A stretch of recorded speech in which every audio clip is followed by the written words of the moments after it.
I remember when you had to send me videos of yourself hiding because there was bomb attacks and gunshots.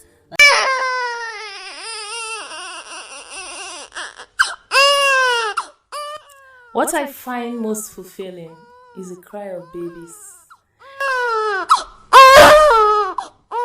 Let's talk Africa, the Africanness of Africa, the beauty, its people, our peculiarities. This is Unzipped Stories. I am DS Bello.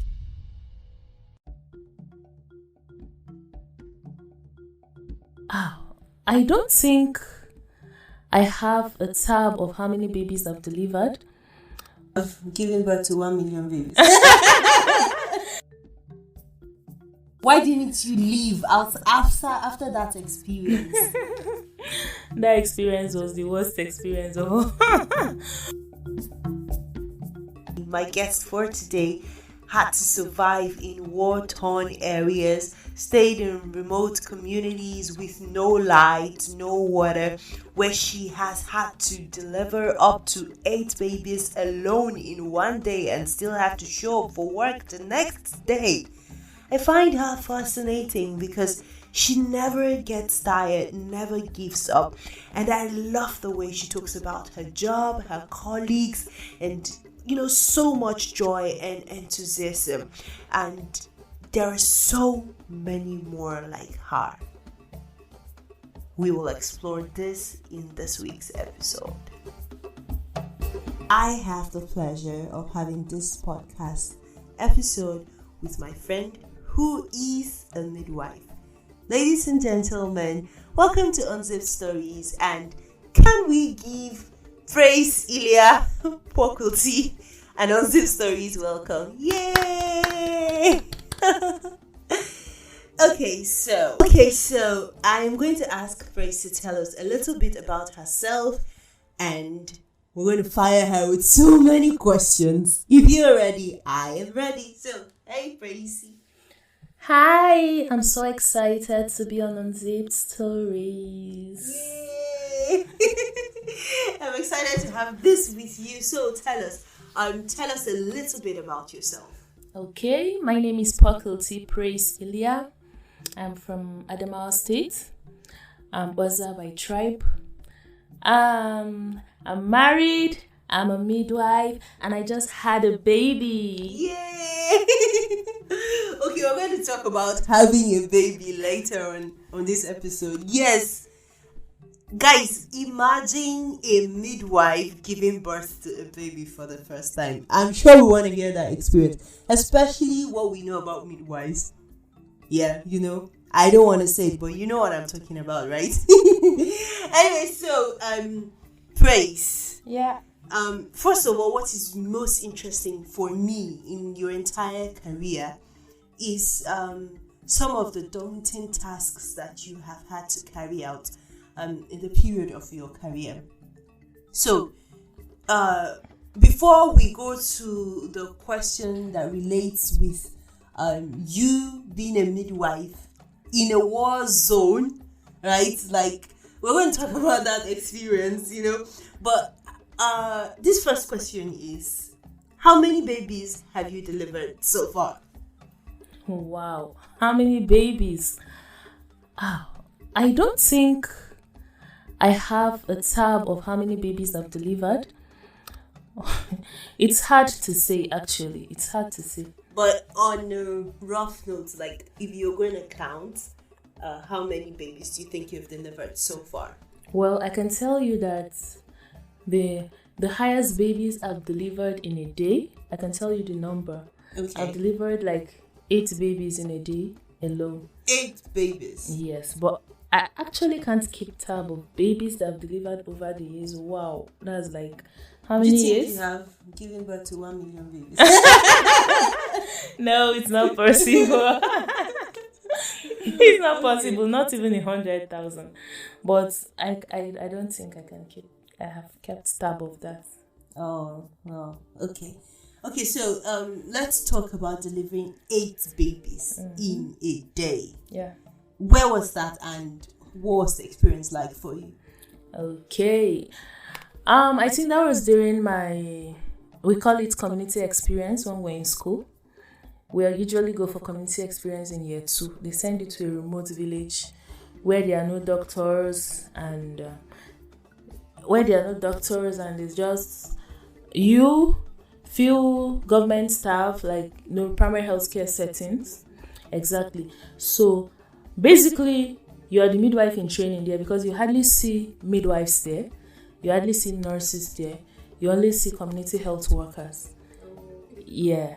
So on that fateful day, I was the only one on duty. It was a night shift, and the whole hospital was choked up.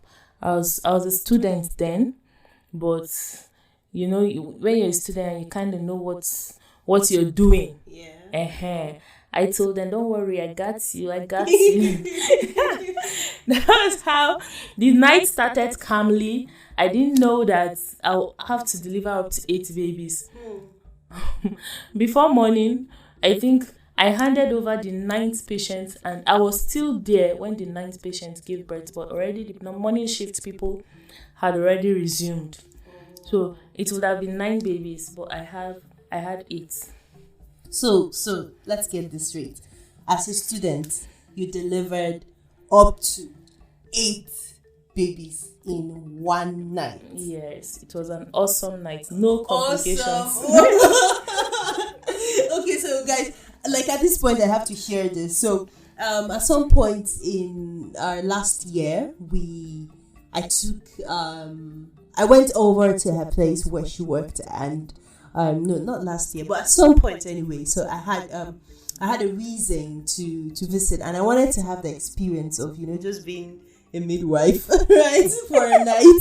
And God, I think maybe I'll have to share my experience in one of those podcasts, because first of all, we got to the hospital and it was a slow evening, and I thought it was going to be a slow evening, like slow as usual. So we got there, and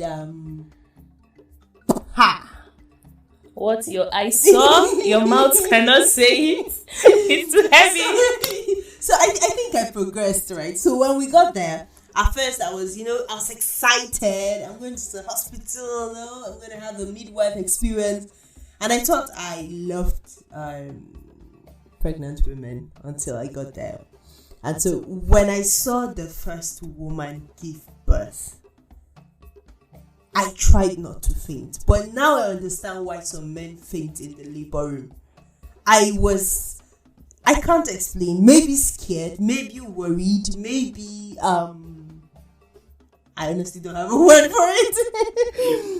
You know how you think you can do something and then it's staring right at your face. And going there, I told them I was going to volunteer and help them deliver babies. But I think that my first 1 hour, I couldn't step into the actual labor room. I was just watching by the door because I was feeling dizzy. I just felt sick. And so I'm wondering, right? I'm sharing this. You're going to hear my experience as we progress, right? But at this point, I probably would have to ask her, what was your first experience in the hospital as a midwife? Like while you were in school, like your first exposure with this practice, how did you feel? The students do go for morning shifts, night shifts, evening shifts. I couldn't wait for my turn when my mates would be posted to the hospital for practicals. We normally go for morning, afternoon, and evening shifts. And when you're in year 1, you will be sent to general ward, like general ward nursing ward. Then in subsequently year 2, they send you to. So one fateful day, I told my roommate I would like to follow her for night shifts so I could go and see what's happening in the labor room. And she was like, why not? Let's go. I closed from class. We go for class from 7:30 to 2:30 p.m. So after then, I followed her for night shift, I think around 8 o'clock. Went past the night. The night started slowly also. And I was like, will I see anything today? Then the women started coming. They started coming. Funny enough, there was nothing like, I didn't really have any panic attack. I was not scared. Maybe because I was mentally prepared. So you want to say you're not like me? Yeah, maybe because I was mentally prepared. Except for my theater experience. But for my labor room experience, it was awesome. At some point, I was like, why are you people doing this? They will now tell me the reason. Then when they got hungry, they were eating in the labor room and I felt awkward. I was like, in my life, I can never ever eat in the labor room. Wait, but have you eaten in the labor room? Ladies and gentlemen, I am happy to announce to you people that I'm the chairman of eating in the labor room right now. Like at that point, I didn't know that I could reach this stage. And it's been an awesome experience. So far, so good. Okay, so let's not jump the gun now. Let's fast forward everything. Let's go to where you had to work in Mongono during Boko Haram crisis. First of all, because I remember when you got that job, I was so adamant. I never wanted you to go for that job because I felt it was too daunting, and I felt it was at the peak of a crisis. But you went, and I think you have worked in the war zone for almost all your career life. Almost all my career life. Yeah, right. So how has the experience been? I remember when you had to send me videos of yourself hiding because there was bomb attacks and gunshots. Like, what was that? What was going through your mind? Why didn't you leave out after that experience? That experience was the worst experience of all my walkabouts. I think I started working in remote areas since 2018, and I've been going from one remote area to another, and they are all danger zones. For me, I think Mongono is the highlight of my career. It's the highlight. I've had so many experiences. When you asked me, like, my mind went to so many experiences, but since you mentioned that one, that was the worst. It was on 15th of July 2020. I can never ever forget that date. Funny enough, I just entered that town 2 days to the attack. I was new in town. I didn't know anyone. We normally go to a particular place to assess network. And being new in town, I've not already subscribed my phone. Like, I've not connected my phone to the Wi-Fi where we get network. On that fateful day, I went there to be able to connect my phone because you won't see network there. That was when we started hearing gunshots. I was like, oh, the soldiers are doing their work. 3 minutes later, the gunshots became worse. That was when we knew that there was an attack in the town. We started running to safety. The security people around there now told us where to go. We went to the basement there. They said it's bulletproof, something. They call it something, sha. We went and hid there. We're much, Yes, it's called a bunker, actually. We hid there. We're over 200. And it was a room. It wasn't that big. It wasn't that small. It had no door. It had one door, no windows. Initially, there was aircon inside the room.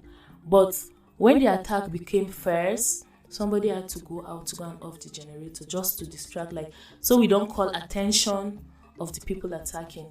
We're over 200 in that room. How we survived, only God knows. We were there for over 3 hours. The door was locked. From the time we started, we entered there, people were gisting, we were feeling, it's normal, sound will not even go out. Till experts there had to tell us that we should stop talking so that we regulate the oxygen supply. We know there are no windows and just one door, the door is locked. We thought they were joking. Me, I was calm. I had my friend there that we entered the town together. She was also calm. But the people around us was like, this is not the first attack. And it's like, this one is worse. We stayed there. We thought it's something that would last 20-30 minutes. But it lasted for over 3 hours. the whole room, it got to a point that the whole room was filled with sweat. The best way to explain that's the scenario of the sweat. If rain should splash into your room, or your room is leaking and rain pours on the floor, then there's water. There's water and you have to sweep it out. How will I put it? There was the room was not, though I was not droplets, I was like pouring water on the floor. Oh, wow. Yes, our sweat was that much. But you survived the bunker? No, we survived. Wow. Actually, one person lost his life. Inside the bunker? Not really. He had a panic attack or something, because people fainted inside there. When you faint, we'll drag you to the door so that you inhale small air that is coming in from under the door. If we perceive this person has inhaled small air, we'll now push you back and bring another person that has fainted again. That was what we continued to do for that 3 hours. It got to a point that people just told the security personnel, "See, people should just open this door than for us to die inside this bunker. Just open this door." Last, people, if the attackers come in, some people will still survive than all of us dying here. It became like a fight. No, open. Security men said they will not open. Anyways, eventually they opened the door and we went out. The whole place was calm at that moment. And funny enough, the attack started from that place that we were, because there were so many bullets on the wall of that place. They threw, I don't know what they call it. What is it? It's like a shape of a rocket. It's big. They threw it to the gate of where we were. Luckily enough, it just fell on the gate. It didn't open it didn't meet the gate. So it just fell just by the gate. That was the highlights. I think that's the highlight of my.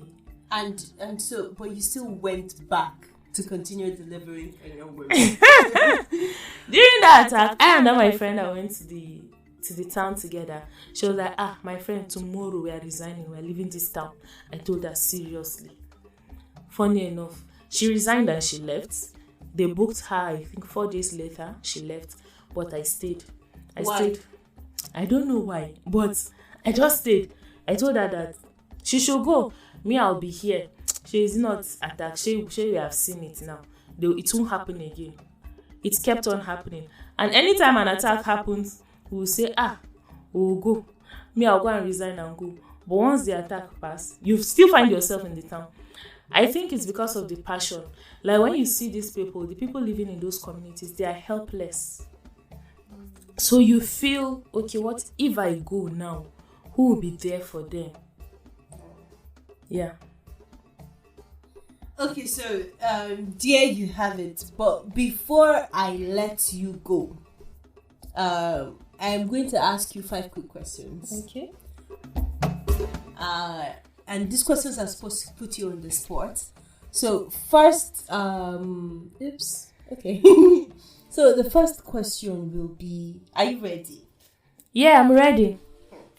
Can you mention 5 people that made... I know you have a lot of them, right? I know you have a lot of them because of you, I know a community of midwives, right? So, but can you mention at the top of your head as quick as possible, like 1, 2, 3, 4, 5? Are you ready? So 5 people that made midwifery special, maybe because of one event or the other, but just 5 at the top of your head. And no offense to anyone, it's just the first 5 that comes to your head.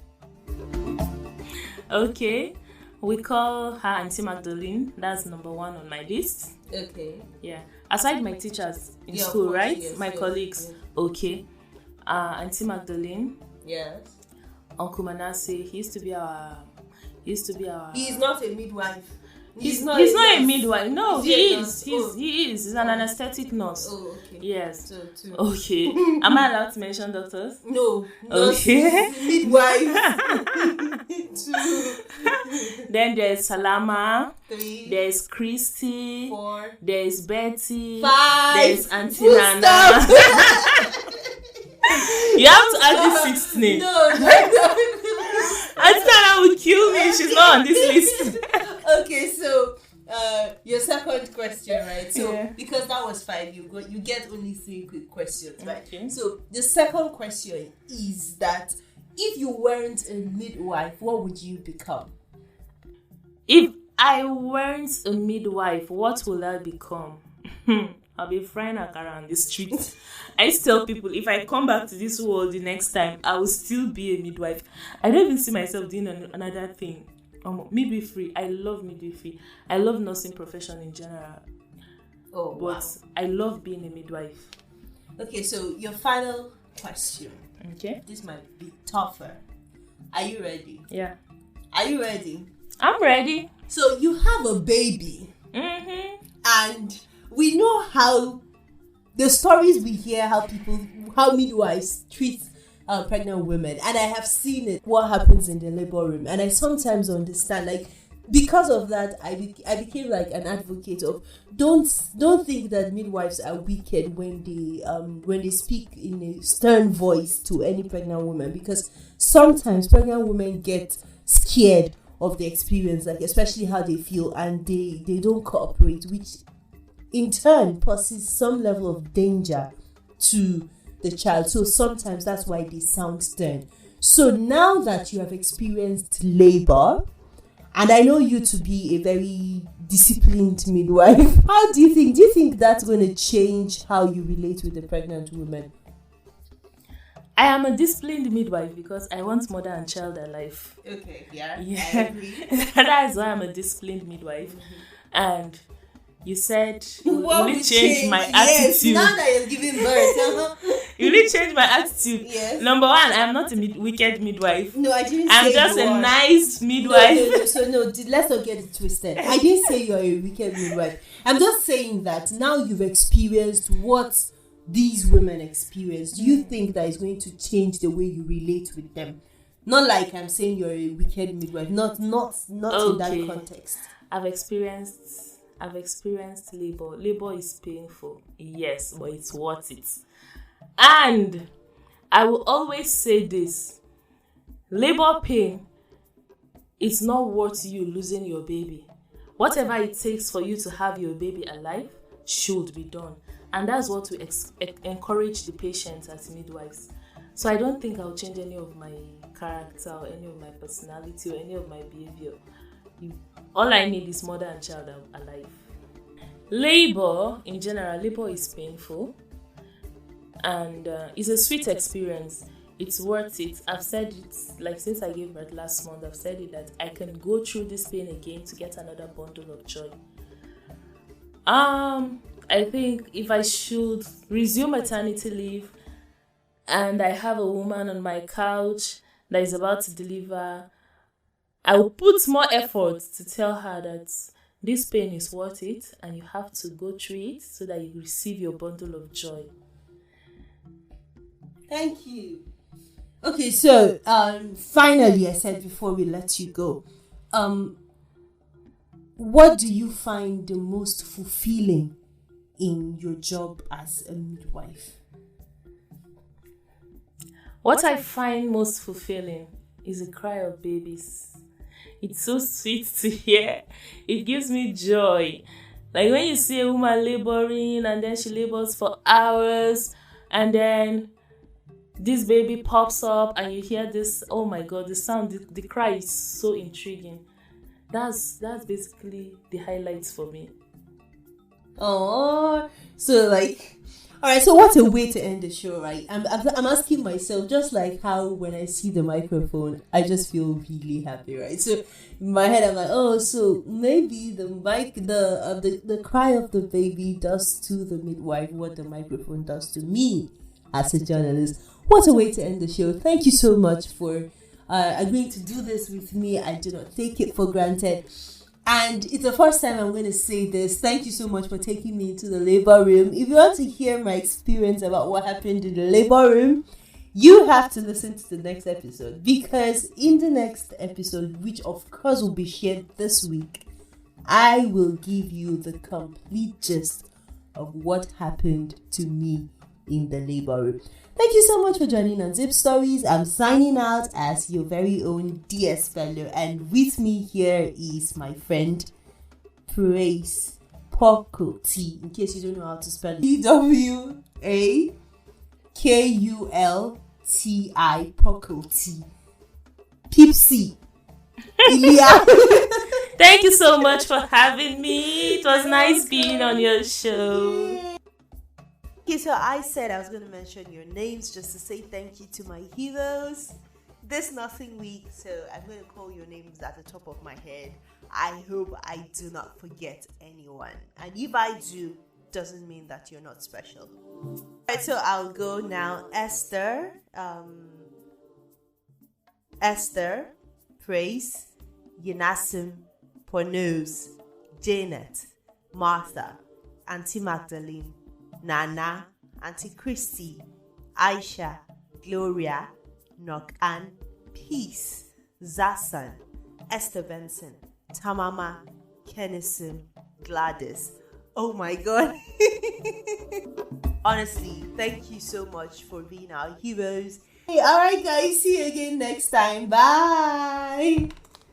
Let's talk Africa, the Africanness of Africa, the beauty, its people, our peculiarities. This is on Zip Stories. I am DS Bello.